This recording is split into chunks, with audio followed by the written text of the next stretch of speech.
ማንንም የማስተዳድር ሰው ነው። ገባሽ? አንቺ ነሽ ልጄን የምታኖራት። እንደ እድሜሽ ቢሆን ማኖረ ቤትሽ ሄደሽ አርፈሽ ተቀመጪ ብለሽ ትነግሪያት ነበረ። ስነ ስርዓት የሌለሽ ሰው ስለሆንሽ ነው እንጂ። ሴትዮ ከመጣሽ ሰዓት ጀምሮ ዝም ብለሽ እየለፈለፍሽ ነው። ትያሽ ቤት አባሽ ምታቂኝ ነው። አንድ ነገር ልነግርሽ ነው የጠራውሽ። ምን? የዚህ ምርመራ ውጤት እስኪመጣ ድረስ ከዚህ ቤት እንድትወጪልኝ እፈልጋለሁ። ከዚህ በኋላ በዚህ ሁኔታ እኔና አንቺ አንድ ላይ መኖር አንችልም። ምን? ከቤት እያባረርሽኝ ነው? አዎ፣ የምርመራ ውጤት እስኪመጣ ድረስ ለማትመለሽ ታውቂያለሽ። አሁን ሳስበው ሳሚ የነገረኝ ነገር እውነት ሳይሆን አይቀርም። አንቺ የኔ ልጅ አይደለሽም። ነኝ። እኔ አንቺ ልጅ ነኝ። አይደለሽም።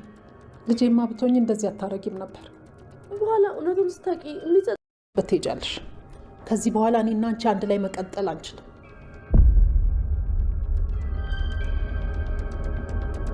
በቃሽ ብሌን፣ ስሜታዊ ከሆንሽ ሁሉ ነገር ነው የምታበላሽው።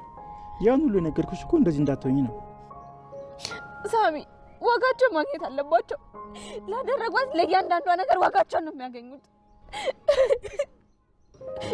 ከዚህ በኋላ ደግሞ እጅግ አጓጊና እጅግ ልብ አንጠልጣይ ተወዳጁ አደራ ዛሬም በሚገርምና በሚደንቅ ሁኔታ እንደቀጠለ ነው። ሰላም የተከበራችሁና የተወደዳችሁ ውድ ቤተሰቦች ሰላማችሁ ይብዛልኝ። ፕሌስ ለቤት አዲስ ሆናችሁ ደገፍ ደግፎም አድርጉኝ። ተወዳጁ አደራ ዛሬም በሚገርም ሁኔታ መጥቷል። በስተመጨረሻም ወይዘሮ ገነት እህትና ወንድም አይደለንም፣ መፋቀር መብታችን ነው፣ የስጋ ዝምድና የለንም፣ አንቺ ቃል ብሌንን ስላሳደግሻት ልጄ ናት ብትያትም አንቺ ግን አልወለድሻትም፣ በዚህም አልጸጸትም ብሎ ሲከራከር የነበረው ዳግም በስተመጨረሻ እናቱ ፈቅዳለች። ብሌን ይህን የምስራች ለመናገር እየከነፈች ወደ ዳግም ስትሄድ ሳሚ ደግሞ ዳግምን ዘርሮታል።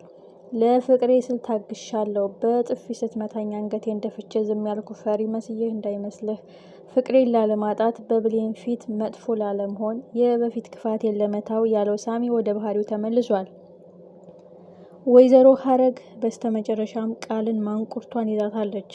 አፈር ሳይጫነኝ እናቴን አይደለሽም ብለሽ ካድሽኝ፣ ሌላ ሰው እናት ነኝ አልሽ እኮ፣ አንቺ ምን አይነት ጨካኝ ነሽ? የክፋትሽ ክፋት አዳማ ነኝ ብለሽ እዚህ ሰው ቤት ተደብቀሻል በማለት ብትከራከርም ወይዘሮ ሰላምም የኔ ልጅ ናት ቃል ብላለች። ወይዘሮ ሀረግም የኔ ልጅ ናት 9 ወር አርግዤ ያለችው ነገር ማረጋገጫ ይፈልጋል ለሰላም። ሀረግ እውነቱን ብታውቅም ግን ቃል እንደዚህ ማስመሰሏን እንደቀጠለች ነው። ወይዘሮ ሰላምንም ለብቻሽ ላናግርሽ ብላ ስትወስዳት ወይዘሮ ሀረግ የውሸት ነገር አሳመንሻት፣ የውሸት ነገር ደረደርሽላት አይደለም፣ እኔ አንቺን ጠንቅቄ አውቅሻለሁ፣ ከቅጥፈትና ከውሸት ከማስመሰል ጥግ የደረስሽ እኮ ነሽ። ስትሰርቄ ስትታሰሪ ብዙ ነገር ስትሰሪ እንዲሁ በይቅርታ አልፌሽ ነበረ። አፈር ሳይጫነኝ ግን እናትሽን በሌላ ሰው መቀየርሽ በፍጹም አልቀበልም። በክብሬ መጣሽብኛል። ልጄ ምን አጎደልኩብሽ? ያላባት አንገቴን ደፍቼ እዚህ እንድደርሽ ባሳደግኩሽ ካድሽኝ። ቃልም የዋዛ አይደለችም። አንቺ ለእናትነት የምትመጥኝ አይደለሽም። በአንቺ እናትነትን ጠልቻለሁኝ። ከመቀጥቀጥና ከመደብደብ ውጭ ምን አረግሽልኝና አሁንም በይኝ፣ እስከሚደክምሽ ድረስ ደብድብኝ። ግን አንቺ በቃ ተይኝ፣ የራሴ ፍላጎትና ምርጫ ላይ ብትላትም ከመስመሬና ከቅድ አትወጭም። እናትነቱን ፍቀሽ ከሆነ አፈር ሲጫነኝ እኔን መካር ትችያለሽ። ቆይ ምን አጎደልኩብሽ? ያላባት ባሳደግኩሽ ብትልም ቃል ያዞን በዋን እያነባች መለፍለፍ ጀመረች። በዚህ በማስመሰል ምላስሽ ልታባበይኝና ልትሸውጅኝ አትችይም። ቆይ ምን አጥፍቼ ነው እንደዚህ የምታረጊ? ስትል ወይዘሮ ሀረግ ቃልን በጥፊ ወለወለቻት። ቃልም ከዚህ በላይ የመከራከርና ከዚህ በላይ ግብ የመቅጠም አቅም እንደሌላት ተረድታለች። ለሰላምም እሷ ልጅ ሞት አባት ነው፣ እሷ የሞተችባት ልጅ እኔን ስለምትመስል እንደ ልጇ ስለምታይግ ነው፣ ደሞ አይምሮዋን ነካ ያረጋታል ብላ ታሪክ ነግራታለች። ወይዘሮ ሰላምም ቃል ከአንቺ የሚበልጥ የለም፣ ለአንቺ ስል ታግሻታለሁ፣ በቃ ይችን ሴትዮ ስመለስ እዚህ ቤት እንዳላገኛት በማለት ሰላም ወደ ውጭ ወጥታለች። ወይዘሮ ሀረግም ስትመለሽ አታገኛትም። የታመጠሽ የወለድሻትን ልጅና ስትይ አታፍሪም? ለማንኛውም ተሰናበቻት ብትልም ወይዘሮ ሰላም እውነትም ለይቶልሻል በማለት ወደ መንገዷ ትሄዳለች። ትልቁ ጉዳይ ግን እዚህ ጋ ነው። ቃል ወደ ኩሽና በመሄድ ስለታማ ቢላዋ ይዛ ትመጣለች። ይህ ስለታማ ቢላዋ እናቴ እኔም መግደል ከፈለግሽ ግደይኝ የምትል ነበር የመሰለኝ እኔ በግልኝ። እሷ ግን በዛ ቢላዋ ለማስፈራራት ነው። ይህ ቢላዋ የማንን ህይወት ይነጥቅ ይሆን? የማንን ቁስል ይነካ ይሆን?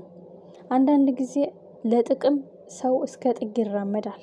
ቃልም የሰላም ገንዘብ ሀብት አቋምጧታል።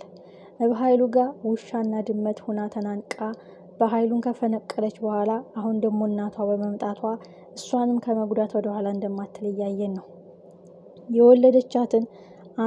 የወለደቻትን አቅፋ ያሳደገቻትን እናቷን እብድ ናት እስከ ማለት ከደረሰች ከዚህ በላይ እሷን ከመጉዳትም ወደኋላ አትልም። የቃልና የሰላም ፍጥጫ። ሰላም ጥርጣሬ ውስጥ ገብታለች።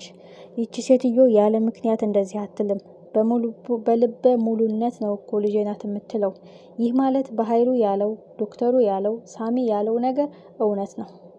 ቃል ያንቺ ልጅ አይደለችም።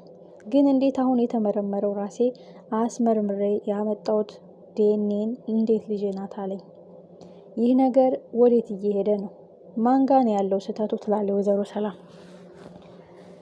በዚሁ ከቀጠሉ ነገርየው እየተካረረ ሌላ ውስጥ መግባታቸው አይቀርም።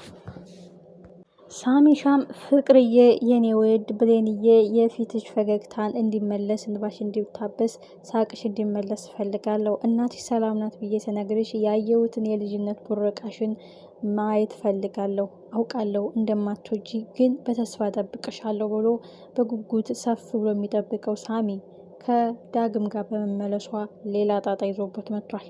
ዳግምም እንቧ ዘራፍ የኔ ብቻ ናት የመረጠችው እሷ እኔን ነው፣ እኔንም ስለምትወደኝ ነው።